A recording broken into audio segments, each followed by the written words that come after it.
Prodi Pendidikan Biologi, Fakultas Ilmu Tarbiyah dan Keguruan UIN Raden Fatah Palembang. Di sini saya akan menampilkan video pembelajaran mengenai model pembelajaran SAFI, di mana SAFI sendiri adalah model pembelajaran yang menggabungkan antara somatik, auditorik, visual, dan intelektual, di mana peserta didik diharapkan dapat menggunakan seluruh indera dalam penggunaan model ini.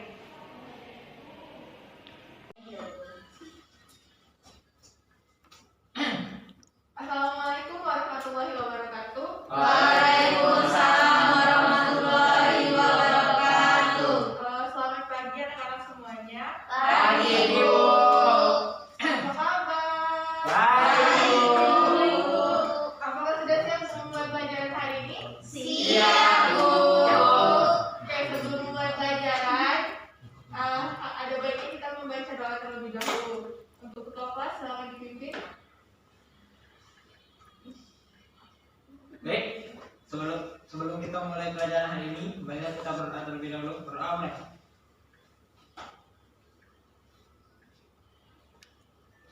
Doa selesai.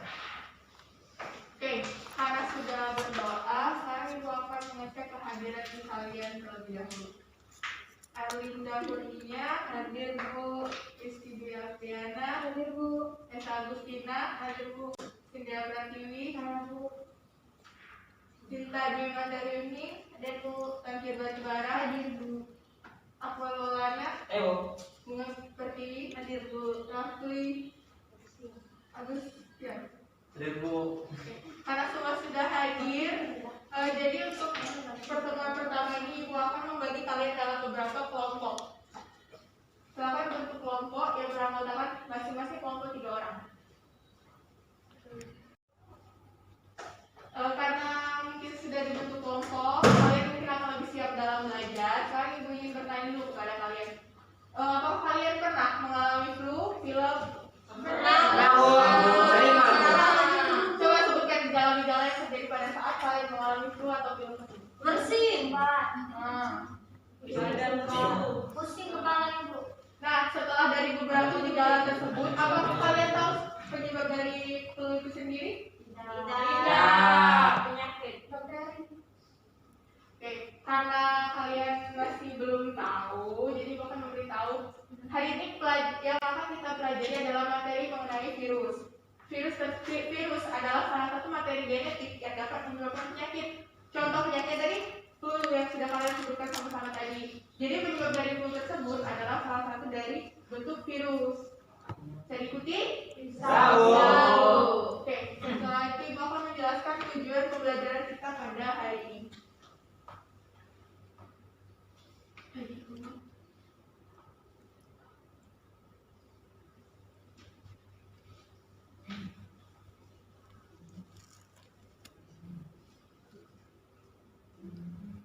Tujuan pembelajaran hari ini adalah peserta didik dapat menjelaskan pengertian virus dengan menggunakan model pembelajaran yang sudah diterapkan. Selain dapat menjelaskan pengertian virus, kalian juga diharapkan dapat mengklasifikasikan virus, dapat menggambarkan ciri virus, dapat mengidentifikasi struktur virus, bentuk virus, dan reproduksi virus secara litik dan isogenik, lalu menjelaskan kasus-kasus dalam kehidupan sebagai dampak positif dan negatif dari virus. Selanjutnya, untuk pembelajaran kali ini, saya akan menyajikan satu video. Mohon diperhatikan, disimak, karena akan ada beberapa pertanyaan yang harus kalian selesaikan bersama kelompok kerja kalian.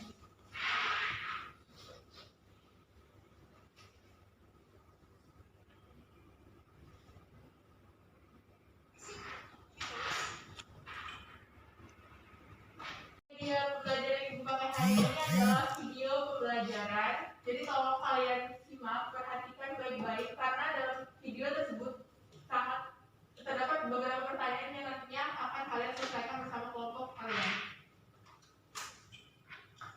Halo teman-teman, selamat datang di pelajaran biologi. Kali ini kita akan membahas materi mengenai virus. Adapun indikator pencapaian kompetensi adalah kategori berikut. Sebelum mulai pelajaran, kita perhatikan video ini.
bersama, kan sudah terdapat banyak sekali pertanyaan.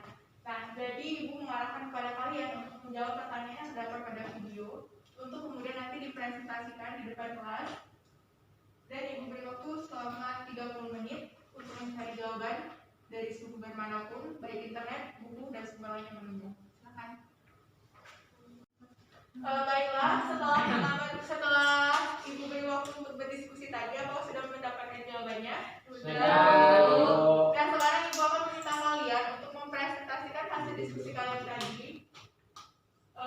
Perwakilan dari kelompok. Apakah ada yang bersedia? Saya Bu. Silakan Linda. Baiklah. Hasil yang saya dapatkan yaitu virus adalah parasit yang berukuran mikroskopis yang menginfeksi sel organisme biologi. Virus hanya dapat bereproduksi di dalam material hidup dengan menginvasi dan memanfaatkan sel makhluk hidup karena virus tidak memiliki perlengkapan seluler untuk bereproduksi sendiri. Dalam sel inang, virus merupakan parasit obligat dan di luar inangnya menjadi tak berdaya. Biasanya virus mengandung sejumlah kecil asam nukleat yang diselubungi semacam bahan pelindung yang terdiri atas protein, lipid, glikoprotein, atau kombinasi ketiganya. Selanjutnya yaitu virus memiliki ciri-ciri yang tidak dimiliki oleh organisme lain. Virus hanya dapat berkembang biak di sel-sel hidup lainnya atau disebut juga sebagai parasit obligat. Struktur tubuh virus berbeda dengan sel organisme sel hidup lainnya. Tubuh virus bukan merupakan suatu sel disebut aseluler karena tidak memiliki dinding sel, membran sel, sitoplasma, inti sel, dan organel sel lainnya. Selain ukuran tubuhnya yang kecil, virus memiliki sifat benda mati karena terdiri atas partikel yang dapat dikristalkan. Partikel virus lengkap dengan varian. Virus hanya akan menunjukkan sifat-sifat makhluk hidup, misalnya dia bereproduksi, bila berada dalam organisme hidup lainnya. Itulah sebabnya sebagian ahli biologi menyatakan bahwa virus bukan merupakan makhluk hidup. Sekian dulu. Baik, dari pemaparan teman kalian tadi itu sudah benar. Kemudian untuk pertanyaan berikutnya, apakah ada yang bersedia untuk menjawab? Silakan. Baiklah, pada tahun 1883, Albert Meyer, seorang ilmuwan Jerman yang sedang mencari penyebab penyakit menular pada tembakau. Penyakit ini menghambat pertumbuhan tanaman tembakau dan menyebabkan daunnya mempunyai bercak-bercak, sehingga disebut mozaik. Meyer menemukan bahwa penyakit itu menular ketika ia menemukan bahwa ia dapat memindahkan penyakit tersebut dari satu tanaman ke tanaman lain dengan cara menyemprotkan getah yang diekstraksikan dari daun tanaman sakit ke tanaman yang sehat. Meyer berusaha mencari mikroba di dalam getah yang menularkan penyakit tersebut, tetapi tidak mendapatkan apapun. Meyer mengambil kesimpulan bahwa penyakit tersebut disebabkan oleh bakteri yang lebih kecil daripada biasanya, yang tidak dapat dilihat dengan mikroskop. Kemudian, berdasarkan asal nukleatnya, virus dikelompokkan menjadi dua, yaitu dua virus. Virus DNA yaitu virus yang asal nukleatnya berupa DNA, contohnya parvovirus. Dan virus RNA yaitu virus yang asal nukleatnya berupa RNA, contohnya picornavirus. Dari pemaparan teman kalian tadi itu sudah benar juga. Kemudian untuk pertanyaan berikutnya, apakah ada yang menjawab? Silakan. Bentar.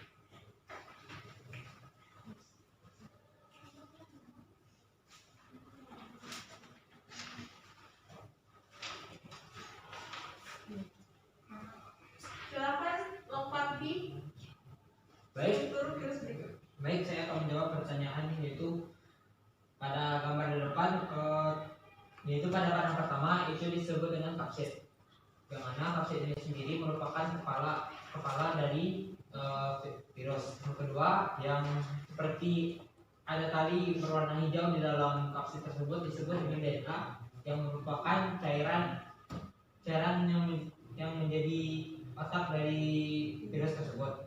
Yang ketiga adalah leher. yang mana leher ini penghubung antara kepala dan juga kaki. Keempat, yang setelah itu ada selubung ekor, yang mana selubung ekor ini yang membantu pergerakan dari. Yang selanjutnya ada papan dasar di bagian yang merupakan bagian pangkalnya dan ada sarung ekor untuk memperkuat dalam mengambil inangnya. Baik, untuk pertanyaan selanjutnya, macam-macam dari bentuk virus. Yang pertama, yang berbentuk seperti tabung disebut dengan virus yang berbentuk batang. Yang mana virus ini sendiri memiliki contoh yang misalkan namanya adalah tobacco mosaic virus atau TMF. Yang kedua adalah bentuk polyhedral. Contohnya adalah adenovirus. Yang ketiga berbentuk bola. Yang contohnya yaitu virus influenza dan juga virus HIV. Selanjutnya ada virus T yang contohnya adalah bakteri. Sekian. Baik, terima kasih kepada Akmal. Benar seperti yang sudah dipaparkan oleh Akmal tadi,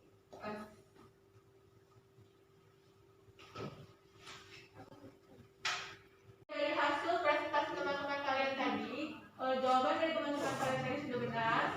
Dan sekarang untuk melatih pemahaman kalian mengenai materi yang disampaikan hari ini, Ibu akan memberikan soal yang harus kalian selesaikan bersama kelompok kalian. Baik,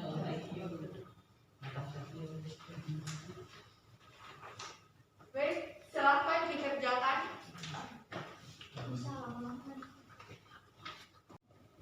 Baik, sekarang terkait soal yang sudah diberikan tadi, apakah sudah dikerjakan semua? Sudah bisa, Bu. Coba dari kelompok berapa yang bersedia untuk memaparkan jawabannya?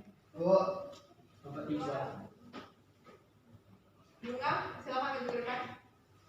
Paparkan hasil diskusi mengenai soal yang sudah diberikan tadi. Baiklah, untuk soal yang pertama, pada tahun 1935 itu Wendell Stanley, ilmuwan Amerika, berhasil mengkristalkan partikel menginfeksi penyakit mozaik yang sekarang dikenal sebagai virus mozaik tembakau atau TMP tobacco mosaic virus. Kemudian TMP dan banyak jenis virus lain dapat dilihat dengan bantuan mikroskop elektron. Untuk jawaban soal kedua, itu kata lain dari virus adalah racun. Nah, virus akan memanfaatkan sel makhluk hidup untuk berproduksi di dalam material hidup. Karena virus tidak memiliki perlengkapan seluler untuk berproduksi sendiri. Ukuran virus sendiri sangat kecil, yakni sekitar 10 hingga 300 mm. Virus terkecil memiliki diameter hanya 20 nanometer, yang lebih kecil dari ribosom.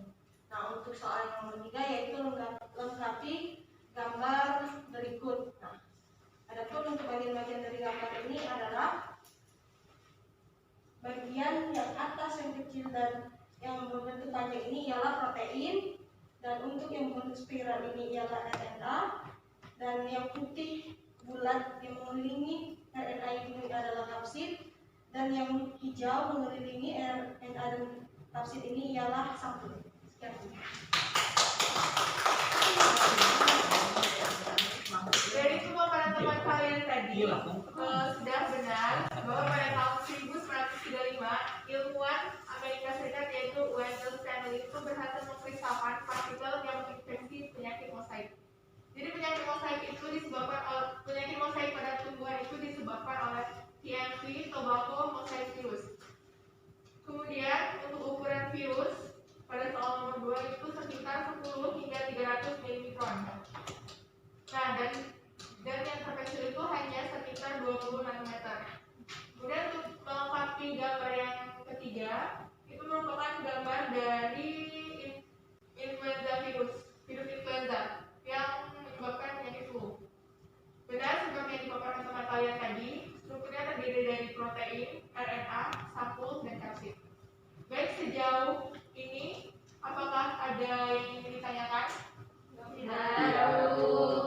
Terkait pemaparan temannya tadi, apakah ada beda pendapat? Tidak tahu. Baik, jika sudah jelas,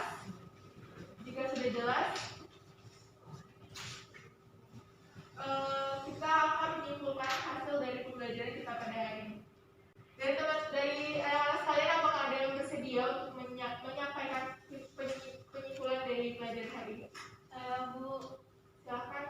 Ida. Baiklah, kesimpulan dari pembelajaran hari ini yaitu virus adalah parasit berukuran mikroskopis yang menginfeksi sel organisme biologis. Virus hanya dapat bereproduksi di dalam material hidup dengan menginvasi dan memanfaatkan sel makhluk hidup karena virus tidak memiliki perlengkapan seluler untuk bereproduksi sendiri. Virus hanya dapat berkembang biak di sel-sel hidup lainnya atau disebut juga sebagai parasit obligat. Berdasarkan asal nukleatnya, virus dikelompokkan menjadi dua, yaitu sebagai virus DNA, yang mana virus ini asal nukleatnya berupa DNA, contohnya parvovirus, virus RNA, yaitu virus yang asal nukleatnya berupa RNA, contohnya Pfizer-virus. Virus sendiri berstruktur dari kapsid, DNA, leher, selubung ekor, papan dasar, dan serabut ekor. Ragam bentuk virus sendiri terdiri dari bentuk batang, bentuk polihedral, bentuk bola, dan bentuk huruf T. Sekian, Bu. Baik, dari kesimpulan temannya tadi sudah benar. Dan akhir dari kesimpulan tadi merupakan akhir dari pembelajaran kita pada hari ini. Untuk pertemuan berikutnya kita akan mempelajari mengenai daur hidup virus, yaitu daur isogenik dan daur litik. Ibu harap kalian mempelajarinya. Kemudian marilah kita mengucapkan hamdalah untuk menutup pelajaran hari ini. Alhamdulillahirobbilalamin. Ketua kelas silakan ikuti doa. Marilah kita tutup pembelajaran hari ini dengan berdoa.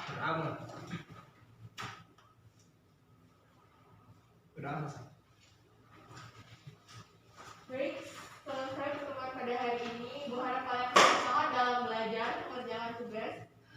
Ibu tutup. Wassalamualaikum warahmatullahi wabarakatuh. Waalaikumsalam warahmatullahi wabarakatuh. Baiklah, demikian video yang dapat saya tampilkan. Lebih dan kurangnya mohon dimaafkan.